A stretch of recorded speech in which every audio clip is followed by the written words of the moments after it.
Jangan lupa subscribe di YouTube channel Metro TV News dan juga nyalakan notifikasinya.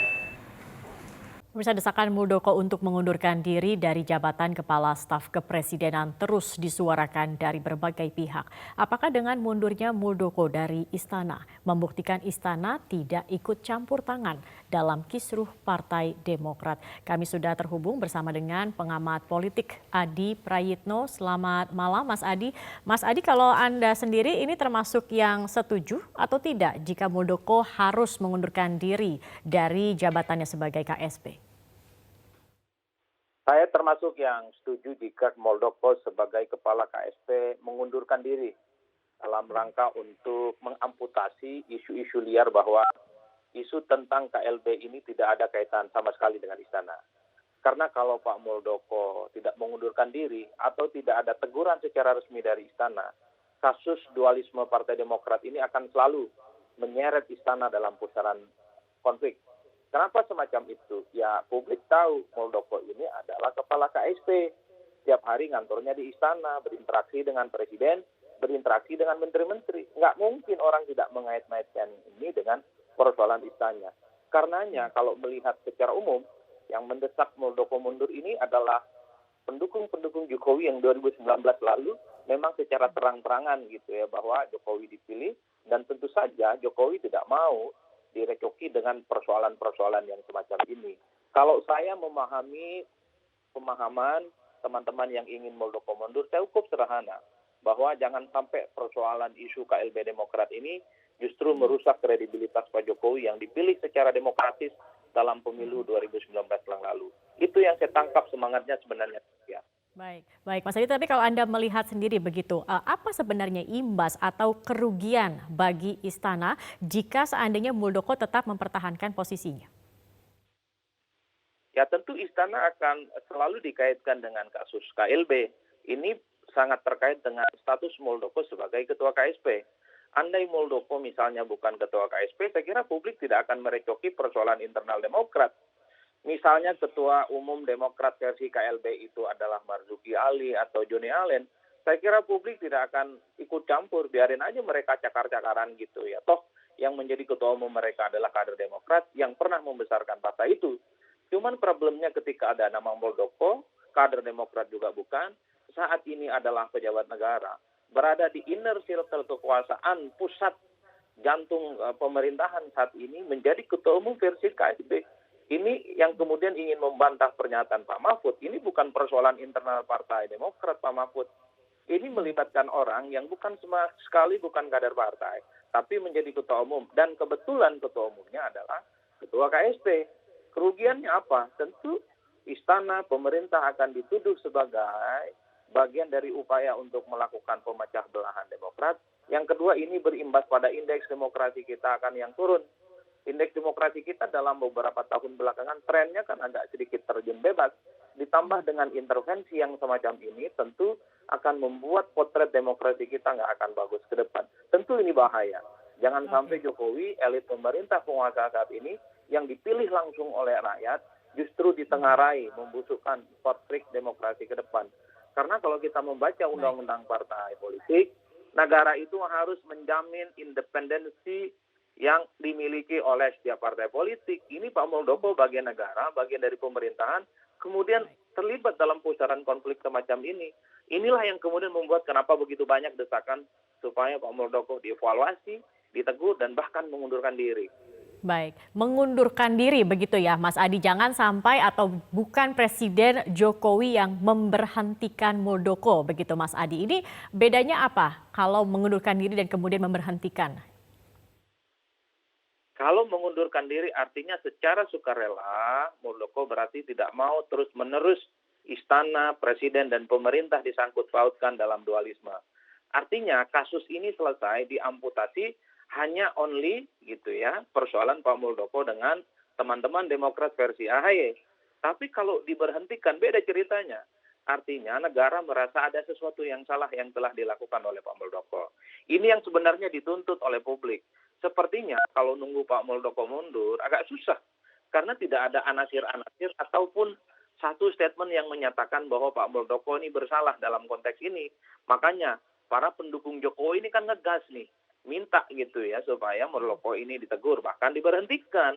Itu yang kemudian menarik supaya Jokowi clear, pemerintah clear, tidak ada sangkut pautnya soal pembelahan Partai Demokrat dengan Presiden.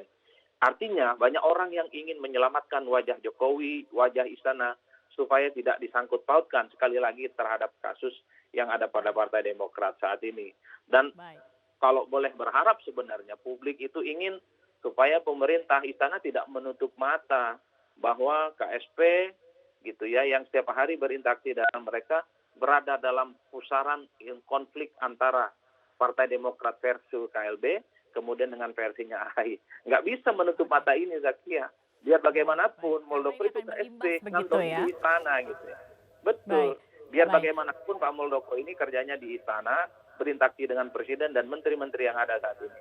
Baik, Mas Adi, nanti kita akan lanjutkan kembali perbincangan ini terkait dengan manuver politik Muldoko dan juga safari politik AHY yang akan menjadi pembahasan selanjutnya di Prime Time News. Pemirsa, tetap bersama kami, jangan kemana-mana, kami masih akan melanjutkan perbincangan ini usai jeda berikut ini. Kita akan kembali melanjutkan perbincangan ini bersama Mas Adi. Mas Adi, masih bersama kami? Ya, Sudah melihat satu informasi di mana Ketua Umum Partai Demokrat AHY sudah ke Kemenkumham sudah menyerahkan bukti begitu terkait dengan KLB yang dinilai ilegal seperti itu. Apakah Anda melihat langkah ini sudah tepat atau terburu-buru begitu, Mas? Kalau saya melihat ini justru sangat tepat dan bahkan kalau bisa dilakukan hari Sabtu atau hari Minggu kemarin ya. Ini untuk memastikan bahwa kubu AHY melakukan pertarungan dualisme kepartaian ini adalah harga mati dan mereka tidak main-main. Kenapa Kemenkumham selain ingin menunjukkan bukti bahwa KLB di Deli Serdang itu adalah inkonstitusional, AHY juga ingin menunjukkan bahwa kepengurusan partai yang dipimpinnya itu adalah yang sah dengan membawa 34 DPD. Itu kan sebenarnya adalah sebagai sebuah show off kepada publik, kepada Kemenkumham bahwa hanya diri dan Partai Demokrat yang dipimpinnya lah yang paling otoritatif disahkan dan mereka tentu saja meminta kepada Kemenhukam untuk tidak mengesahkan Demokrat versi KLB. Termasuk apa yang telah dilakukan oleh AHY ketemu dengan Pak Mahfud MD. Tentu sebagai Menko Polhukam, AHY berharap Pak Mahfud clear, objektif dan tidak partisan dalam memutuskan kasus sengkarut yang kemudian membelah Partai Demokrat menjadi dua saat ini. Termasuk pada KPU, ingin menegaskan juga bahwa AHY lah yang kemudian menjadi ketua umum yang cukup otoritatif dan sah sebagai partai yang memang diakui oleh negara, yang pernah mengikuti pemilu dari awal sampai akhir, plus sampai saat ini. Ini adalah langkah politik yang saya kira cukup luar biasa. Kalau bisa sih memang dilakukan sehari setelah KLB dilakukan, tapi karena mungkin terbentur dengan hari Sabtu dan Minggu. Tapi di luar itu sebenarnya saya kira memang support moral politik yang diberikan kepada AHY cukup luar biasa berdatangan. Banyak pengamat, banyak peneliti, banyak tokoh yang kemudian bersimpati gitu ya dan meminta supaya Muldoko mengundurkan diri dan dianggap merusak demokrasi di internal partai politik. Saya kira partai-partai politik yang lain harus bersuara menyatakan bahwa KLB yang dilakukan oleh teman-teman di Deli Serdang itu adalah inkonstitusional. Sederhana, kalau begini ceritanya, Zakia, ke depan ini bukan soal Partai Demokrat ya, karena skema kudeta itu bisa dilakukan melalui KLB. Kunci kudeta dan merebut partai politik itu sederhana, bikin partai politik tandingan, kemudian berebut sah tidaknya di SK Menkumham, setelah itu ya selesai. Itu merebut partai politik dan ini bukan hanya pada Demokrat, ke depan akan banyak partai-partai politik yang sepertinya juga akan dilakukan oleh banyak orang dengan skema kongres luar biasa, muktamar luar biasa, Monas luar biasa. Pernah begitu sebelumnya ada partai-partai serupa begitu ya Mas Adi yang ada masalah dalam internal kemudian membuat tandingan semacam itu. Kalau melihat dari Partai Demokrat sendiri, apakah Anda memang melihat apa yang terjadi ini memang permasalahannya karena ketidakpuasan dalam internal kah? Atau jangan-jangan ini hanya sebagai strategi begitu bagi Partai Demokrat untuk 2024 misalnya? Kalau saya sih melihat ini murni soal ada sekelompok orang, elit tertentu di Partai Demokrat itu tidak setuju dengan kepemimpinan AHY dan mencoba untuk mengundang pihak yang lain melakukan kudeta, pendongkelan secara paksa terhadap ketua umum. Kenapa saya menyebut ada oknum internal? Karena terbukti yang mendeklarasikan KLB itu adalah sebagian dari mereka ya, yang pernah aktif di Demokrat. Tapi pendongkelan ini tidak akan membesar kalau tidak ada gayung bersambut dengan pihak yang luar. Pihak luar ini adalah KSP saat ini, Pak Muldoko, yang kebetulan didapuk sebagai ketua umum. Persekongkolan gitu ya. Mutualisme understanding antara pihak eksternal sebagian yang tidak setuju dengan pihak luar ini yang kemudian membuat isu KLB sampai sekarang kuat dan bahkan mereka juga akan mendaftarkan diri ke Menkumham. Kalau ini disebut sebagai strategi untuk playing victim, membesarkan AHY dan Demokrat, bagi saya terlampau beresiko. Ini KLB tandingan gitu ya. Terlampau berisiko, KLB sudah terjadi dan sangat potensial bisa mengancam eksistensi Partai Demokrat kubu AHY. Artinya strategi pencitraan sebagai orang yang dizolimi, sebagai orang yang dijahati gitu ya, menurut saya terlampau berlebihan karena KLB-nya terjadi. Kecuali KLB ini tidak dilakukan, kecuali tidak ada Ketua Umum Muldoko, kecuali tidak ada Marzuki Ali, tidak ada Joni Allen dan Darmizal di situ, maka ini hanya sebatas isu kudeta yang memang seringkali dituduhkan kepada Partai Demokrat saat ini yang seringkali membangun citra politik mereka itu dengan dizolimi. Kira-kira begitu. Baik. Baik, terima kasih banyak pengamat politik Adi Prayitno sudah bergabung bersama kami di Prime Time News.